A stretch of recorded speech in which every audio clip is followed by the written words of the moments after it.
श्रीवेङ्कटाचलपते तव सुप्रभातम् लक्ष्मीनिवास निरवद्य गुणैकसिन्धो संसारसागर समुत्तरणैकसेतो वेदान्तवेद्य निज वैभव भक्तभोग्य श्रीवेङ्कटाचलपते तव सुप्रभातम्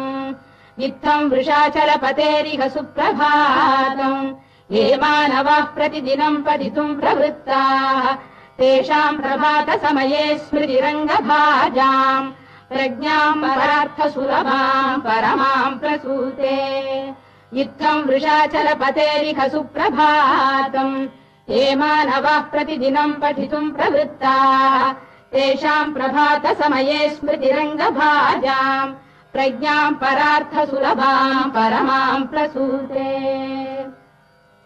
कमलाकुचूचुककुङ्कुमतो नियता